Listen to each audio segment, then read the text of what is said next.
Eu quero convidar a igreja para abrir as suas Bíblias em 1 Tiago, capítulo 1. 1 Tiago, capítulo 1. Lá no finalzinho da Bíblia, versículo 5 em diante, que diz assim: E se algum de vós tem falta de sabedoria, peça a Deus, que a todos dá liberalmente, e não o lança em rosto, e ser-lhe-á dada. Peça-a, porém, com fé, não duvidando, porque o que duvida é semelhante à onda do mar, que é levada pelo vento e lançada de uma para outra parte. Não pense tal homem que receberá do Senhor alguma coisa. O homem de coração dobre é inconstante. Repita comigo. O homem de coração dobre é inconstante. Amém. Em todos os seus caminhos. Amém. Somente até aí, amados. Nesta manhã eu quero falar com os irmãos sobre constância. O texto que nós acabamos de ler é o texto que está inserido em um contexto aonde Tiago ele está falando sobre as provações da vida, as dificuldades da vida. Todos nós somos provados. Todos nós enfrentamos dificuldades. Mas o que o Tiago vai nos ensinar aqui é que nós precisamos ser constantes. E eu digo para os irmãos que a falta de constância, ela é um sinal da falta de fé. A pessoa que é inconstante, na verdade ela demonstra que ela tem uma fé muito pequena, ou praticamente nenhuma fé. Porque eu posso proferir palavras dizendo que eu tenho fé, mas a verdade é que a minha fé, ela não é demonstrada pelas minhas palavras, ela é demonstrada pelas minhas ações. A Bíblia diz que a fé sem obras é morta. Então, quando eu sou constante, eu demonstro diante de Deus que eu tenho fé nele. Porque eu permanecer firme nas minhas convicções, quando as coisas estão confortáveis para mim, isso é muito fácil. Mas a grande beleza é quando mesmo em meio à tempestade, em meio à dificuldade, em meio às aflições, em meio à luta, eu permaneço constante e firme naquilo que eu acredito. A palavra constante significa estável. Alguém inconstante, uma pessoa inconstante, é uma pessoa que não é estável no seu comportamento. Então, o servo e a serva de Deus, ele precisa ser constante, ele precisa ser estável. Se você deixar a sua Bíblia aberta, por gentileza, aí em Tiago 1, o versículo de número 7, ele vai dizer assim: Não pense tal homem que receberá do Senhor alguma coisa. No versículo 6 ele diz: Peça, porém, com fé, não duvidando, porque o que duvida, ou seja, o que é inconstante, é semelhante à onda do mar, que é levada pelo vento e lançada para uma para outra parte. Ou seja, qualquer vento leva ele para um lado. Qualquer coisa que acontece, a pessoa ela sai de direção. E aí ele vai dizer no versículo 7, que quem é inconstante, quem é levado pelo vento momentâneo, não pense tal homem que receberá do Senhor coisa alguma. Ou seja, preste muita atenção, a inconstância, ela nos impede de ser abençoados por Deus. Irmãos, isso daqui falou muito forte no meu coração essa semana. A inconstância nos impede de ser abençoados por Deus. Porque você pode, em um momento pequeno da sua vida, estar cheio. Olha, nessa fase aqui eu estou orando 2 horas, eu dobro o joelho e oro 2 horas seguidas. Eu chego, eu louvo como se não houvesse amanhã. Mas daqui uma semana, eu já não oro mais, eu não adoro mais, eu não sirvo mais. Para Deus, aquele grande momento seu não significou nada. Porque para Deus é muito melhor que você esteja ali todo dia. Eu estou orando 5 minutos. Todos os dias eu coloco Deus como uma prioridade na minha vida. Amanhã eu estou orando 6 minutos. No outro dia eu estou orando 7 minutos. Porque é muito melhor você fazer um pouquinho e ser constante do que você querer fazer um monte de coisa e parar no meio do caminho. Porque Deus se agrada da constância. E Deus está falando conosco nesta manhã e aonde essa mensagem for alcançada. Que talvez você está esperando um milagre da parte de Deus e talvez o milagre está perto de acontecer. Mas muitas vezes quando Deus vai entregar a você, você sai da posição. Eu quero te dizer uma coisa, as mãos do Senhor estão estendidas para abençoar. Não importa qual seja o seu problema, não importa se o seu problema é um problema financeiro, um problema emocional, um problema de saúde, uma causa na justiça, seja lá o que for, Deus tem poder de fazer o impossível. Se a porta está fechada, Deus tem poder de abrir a porta. Se a enfermidade está difícil, Deus tem poder de curar a enfermidade. O impossível para Deus é nada, meu amado. Mas Deus está exigindo de nós, sejam constantes. A Bíblia diz, sejam firmes e constantes. A Bíblia diz, e havendo feito tudo, ficai firmes. Deus se agrada de firmeza. Deus se agrada de constância. Eu quero te dizer que ser constante é muito melhor do que ser muito inteligente. Ser constante é muito melhor do que ser talentoso. Tem muitas pessoas muito inteligentes, mas que não avançam porque não são constantes. Tem muitas pessoas muito talentosas para várias áreas, mas não conseguem realizar nada porque não são constantes. Agora, se você for constante, ainda que a sua capacidade seja pequena, ainda que você tenha muitas limitações, mas se você for constante, Deus fará o impossível por você. Porque aquilo que você não conseguir, Deus faz. Aonde você não conseguir chegar, Deus chega, mas seja constante. Quando eu olho para a Bíblia, eu vejo vários exemplos de pessoas que foram constantes, amados, e foram abençoados pela constância delas. Eu me lembro quando Deus chega para Josué e fala para que ele cercasse Jericó. Jericó era uma cidade fortificada, uma muralha intransponível. E Deus chega para eles e diz, olha, vocês vão rodear a cidade por 7 dias. Nos 6 primeiros dias vocês vão dar uma volta, cada dia. E no 7º dia vocês vão dar 7 voltas. E vão tocar a buzina, e a muralha vai cair ao chão. Aí eu te pergunto, um Deus tão poderoso como o nosso, por que Deus pediu para Josué fazer isso? Você pensa que foi fácil rodear a cidade, amado? Jericó era uma cidade grande.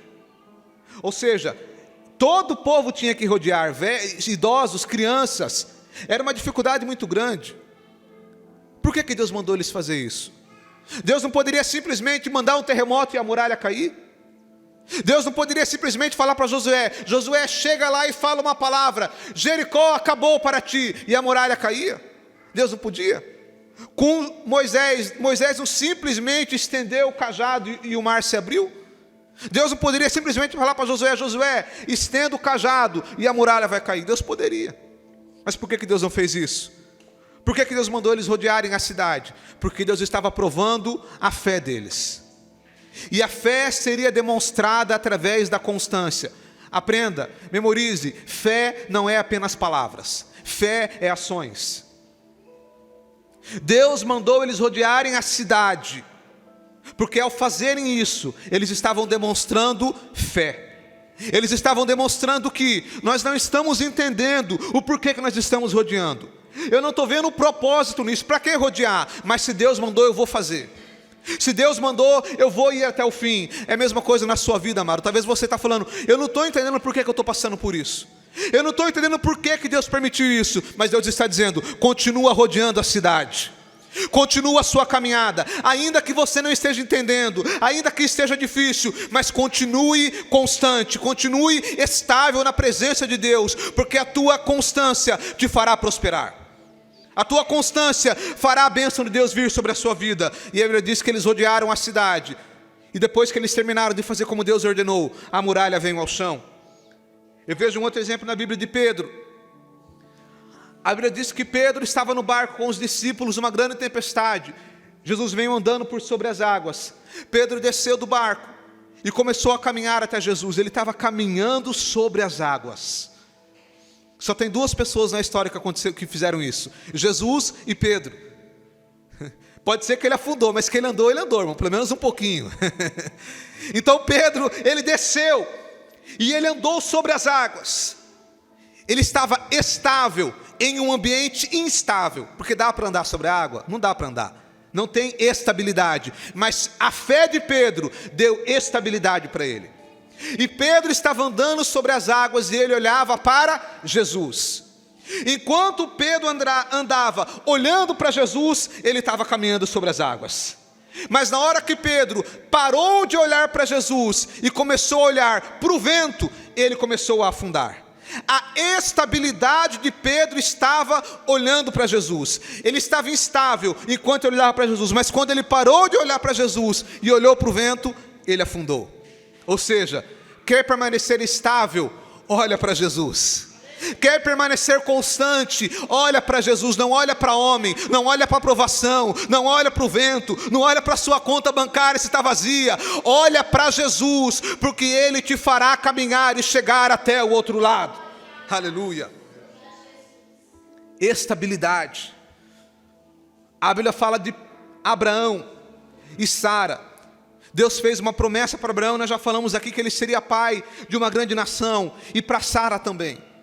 A promessa era para os dois, mas a Bíblia diz que Abraão e Sara, eles foram provados. E a Bíblia diz que Abraão e Sara oraram ao Senhor por 25 anos.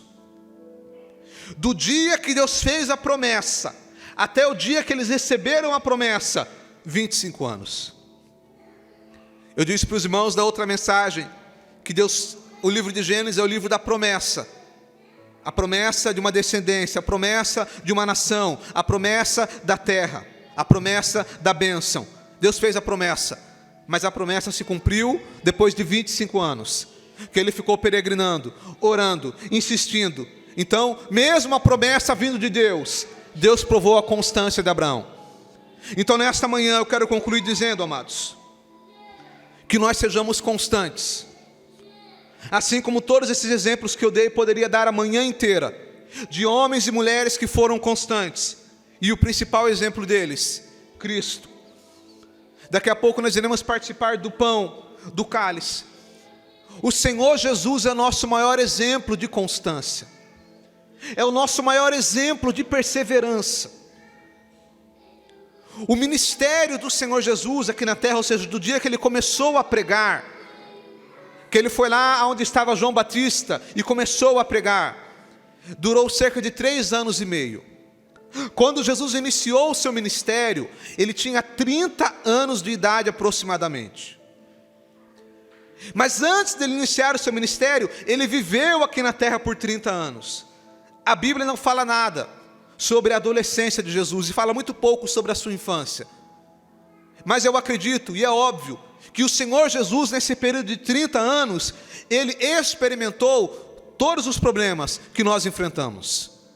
Todas as aflições que eu e você passamos, ele também passou. Mas ele perseverou, ele foi constante. No dia que ele iniciou o seu ministério e começou a pregar o arrependimento, todos os dias, desses 3 anos e meio, ele foi afrontado, ele foi humilhado, ele foi desacreditado. Ele recebeu palavras de desânimo, palavras que diziam que ele era um falso profeta, que ele não era o Messias. Muitas vezes as pessoas queriam bater nele, ele tinha que sair escondido. Ele foi humilhado, mas ele permaneceu constante. E quando ele já estava lá perto de ser crucificado, no Getsemane, na agonia da cruz, mesmo agoniado, mesmo com a angústia, ele permaneceu estável. Quando eles prendem ele, e a Bíblia vai dizer que ele apanhou a noite inteira sofrendo pressão emocional, psicológica e apanhando. A Bíblia diz que eles esbofeteavam o mestre. Esbofetear é dar tapa no ouvido, tapa na orelha. E aqueles homens esbofeteavam o mestre, e ele permaneceu estável. A Bíblia diz que eles pegaram varas e batiam em suas costas, ele permaneceu estável. Eles bateram nele com chibatadas, Colocaram sobre a sua cabeça uma coroa de espinhos que feriu a sua pele, o seu crânio, uma dor inimaginável. Mas o mestre permaneceu estável, constante. Ele não reclamou, ele não murmurou, porque ele tinha fixo a sua missão. Ele carregou a cruz no caminho do Calvário, no caminho do Gólgota, e foi até o fim. Colocaram em suas mãos uma coroa de espinhos, e ele não reclamou, ele não perdeu a estabilidade. Levantaram ele no madeiro, crucificaram ele na cruz, ele ficou ali por horas sofrendo, sangrando, com dores, mas ele permaneceu estável e constante, porque ele tinha uma missão, ele tinha um objetivo. Eu quero te dizer, irmãos, que eu não preciso de nenhum outro exemplo. Eu não preciso ver uma história de alguém para me motivar, de um empresário, de alguém de sucesso, de um atleta, tudo isso é muito bom, mas o exemplo de Jesus é o suficiente para mim, para que eu possa ir até o fim. O Senhor Jesus é o nosso maior exemplo.